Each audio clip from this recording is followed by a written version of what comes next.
Good evening, I'm Dennis Ward. Welcome to APTN National News. Millions of dollars. We already knew that's how much Ontario Provincial Police spent during their 1492 land back operation 2 years ago. But the OPP tried to retract already released records and alter figures to hide the real cost. After months of fighting for them, the uncensored numbers were obtained exclusively by APTN's Brett Forster. Here's Brett to explain. This is how the Ontario Provincial Police spent much of 2020 through 2021 in Caledonia. Manning barricades, idling in cruisers, and patrolling the streets surrounding the 1492 Land Back Lane camp. Now, figures obtained exclusively by APTN reveal how much money they spent. Nearly $21 million. Those numbers, they just don't, I think they're just so astronomical that, it's hard to even put it into context. Skylar Williams is the spokesman for the Land Back Group. The numbers left him stunned. It's a far cry from what I think of when I think of reconciliation. The OPP initially tried to hide these numbers and only released them following a lengthy fight in the Freedom of Information system. Last year, APTN reported the police spent more than $16 million in just 6 months. But the OPP soon tried to retract that document and replace it with a censored one containing altered figures. When APTN requested a year's worth of costs, they released this document claiming police only spent $14 million. But its top line, showing how much was paid in salaries, was deleted, meaning the total was wrong. This uncensored version was disclosed after APTN appealed to the province's Information Commissioner. It shows the force actually spent almost $21 million. The bulk of it, $18.2 million, went towards salaries and overtime. The rest went to other expenses like transportation, food, and hotels. Williams calls it more evidence Indigenous resistance is over-policed. And we see this across, every Indigenous movement that has happened to protect our lands, protect our waters. This exact same kind of response around trying to cover up the fact that they're watching everything. There's a lot of questions that I would like to have answered that I know are never going to be answered. The figures left Courtney Skye, like Williams, with questions and little hope of answers. You see them trying to hide it because once you see those numbers laid out, it just becomes so clear that the priorities of the Crown are wrong. They're set on oppression. They're set on just using their powers to inflict violence on communities. She says governments need to be held accountable for making the guys with guns the lead agency in a centuries-old land dispute, then giving them a blank check. That $20 million hasn't solved the problem. It hasn't dealt with the root cause of the issue. Of course, it's wasted. We're not actually addressing the underlying issues. The OPP responded by statement saying they couldn't ignore the potential for violence or illegal activity. The force never offered a legal reason for withholding information, only that they'd rather not report the regular wages officers earned while working on the file. Brett Forster, APTN National News, Ottawa. Thanks, Brett. Great work. For the second day in a row in Parliament, NDP MP Leah Gazan expressed frustration with the federal government for failing to confirm whether Winnipeg would receive new funding for a women's safe shelter. This comes on the heels of the deaths of 3 Indigenous women in the city in recent weeks. Last week, the government announced $121 million to build and repair 430 shelter spaces across the country. The government a very straightforward question and that warranted a very straightforward answer. I did not get that. I rise again today because of the gravity of the situation. Yesterday I found out a third Indigenous woman was murdered in Winnipeg this month. She was the mother of 4. Women are dying in Winnipeg, ground zero for MMIWG. So I will ask again, will the minister confirm last week's funding announcement includes a low barrier 24 safe space as requested by my community, yes or no? The Honourable Minister. Thank you, Mr. Speaker. Yesterday's news is indeed part of the ongoing tragedy in this country of missing, murdered Indigenous women and girls. The announcement last week will create the infrastructure necessary to operate a facility that will be welcoming for people that are in distress. And as to the member opposite's current request, that is part of many, it is clearly one that needs priority, and it's something that we support as a government. Well, meanwhile, it's been nearly a month since the horrific discovery of a young woman who was reported missing in 2020. Now her family want answers to what happened to her. APTN's Tina House was at a rally held in Vancouver where she was found. I say justice, you say for Chelsea, justice! For Chelsea! Justice! For Chelsea! Justice! It was here outside of this mansion that the skeletal remains of Chelsea Poorman was found. The 24-year-old was reported missing on September the 8th, 2020 from Drake and Granville Street after a night out with her sister Paige. Paige says they got separated that night, and when she called Chelsea to ask her where she went, Chelsea told her that she'd met a new bae and that everything was okay. That was the last time anyone heard from her. Vancouver police announced that her death was not suspicious, but her family and supporters in the community do not agree with that. No more! No more! Today, over 100 people gathered outside of where she was found, including Chelsea's mom, Sheila. They are here to demand answers as to what really happened to Chelsea. Right now, I'd like for the people who knew what happened here to come forward, to let us know exactly what happened to Chelsea. I'd like for the Vancouver City Police to acknowledge, what they've done wrong in this investigation. And the families say what was mishandled was the fact that the Vancouver police did not inform the public about her disappearance for 10 days after her family reported her missing. They also claim that the police never searched surveillance from the area. And after her discovery just over a month ago, Chelsea was missing her head and some fingers and was found covered by a blanket outside in the back of this mansion.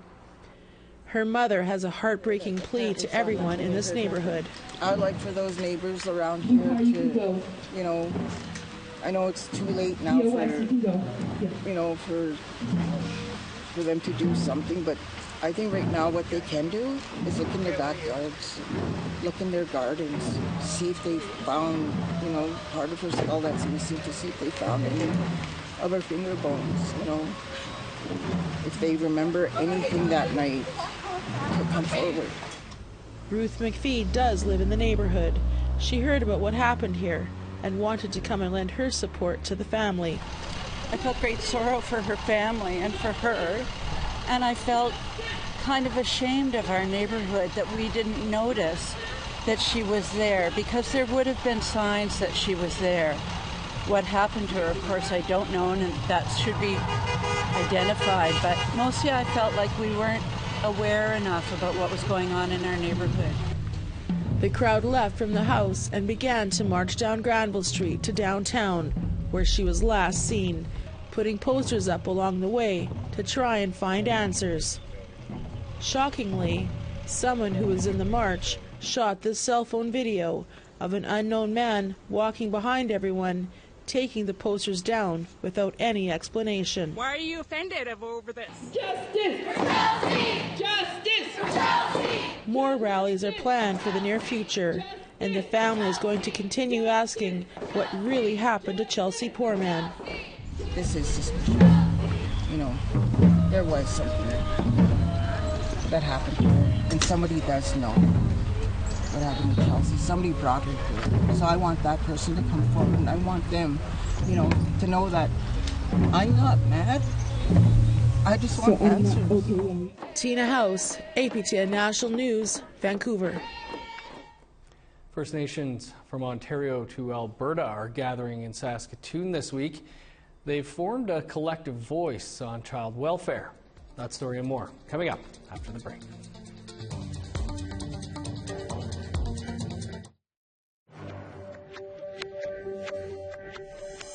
Welcome back. Time now for our photo of the day.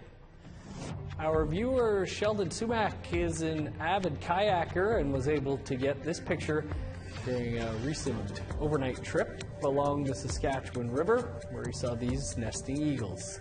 For the chance to be featured as our next photo of the day, email your photos to share@aptn.ca. Now let's take a look at tomorrow's weather forecast.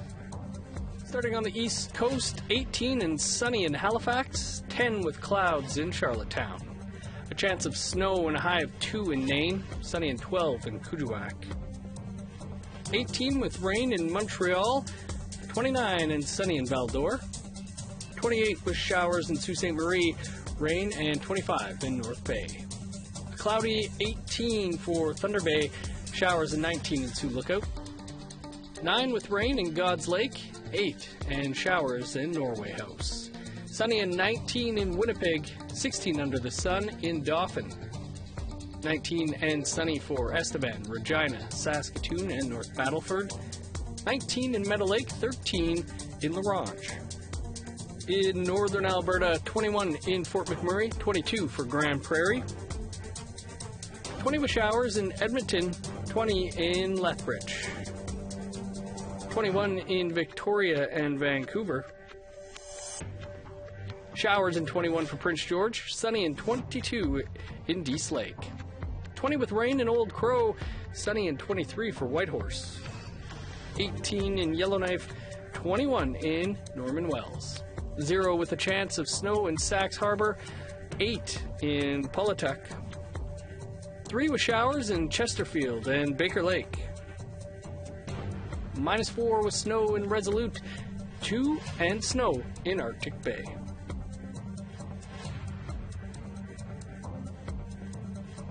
Across Canada, and especially in places like the Yukon, the number of fluent language speakers is declining.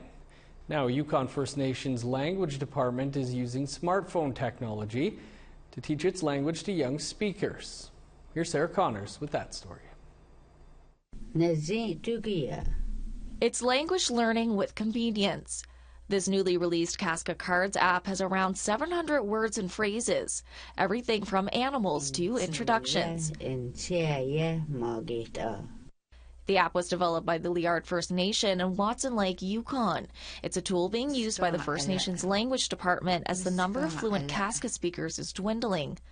Casca language worker Emerald Pope says an app is a great way to reach young people in the age of smartphones. And then a lot of the youth who haven't exactly been exposed to the language, this way, they can just pull the app out of their pocket, their phone out of their pocket and check out the app. The app works like a set of flashcards. Users listen to elders speaking and can choose from around 40 decks of cards on topics like plants and morning routines. Paul Caesar Jewell says the language department recently celebrated the app's release at the community's high school to rave reviews. A lot of people were happy with it, and they were understanding, hey, I know this word. And it really intrigued them that they downloaded and they were learning about the certain cards that were on the app.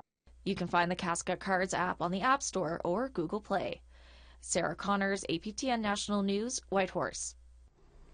Over the weekend, the Southeast Resource Development Council's mental wellness team threw a centennial birthday celebration for Elder Winnie Spence from Peguis First Nation. Spence and fellow residents of the Peguis Care Home have been staying at the Southeast Wellness Lodge since being evacuated at the start of May due to flooding. A drum group and dancers provided an opening song and entertainment for Spence and her guests. Spence was also presented a star blanket at the celebration. Happy birthday, Winnie. Water protector Autumn Peltier is our guest on the season finale of Face to Face tonight, coming up right after the news. Peltier rose to prominence in 2016 when she was just 12 years old, when she criticized Prime Minister Justin Trudeau to his face about decisions on pipelines at an Assembly of First Nations meeting. Peltier is concerned how little has changed since 2016. Considering how fast the past 8 years have went by, considering how much did not change is really sad to me, to be honest. I don't want to be doing this until the day I die. I will if I have to, but I shouldn't have to. That's the thing. And my Auntie Josephine, she passed away with not seeing what she wanted to see, and that's really sad to me. And if I've dedicated my entire life to doing this and nothing changes, I'm going to be pretty upset with that too. You can catch our entire interview with Autumn Peltier in less than 2 minutes' time. We're all out of time for this Tuesday. For much more, visit our website, aptnnews.ca. I'm Dennis Ward. Thanks for being with us. Stick around for Face to Face. That's next. Have a great night.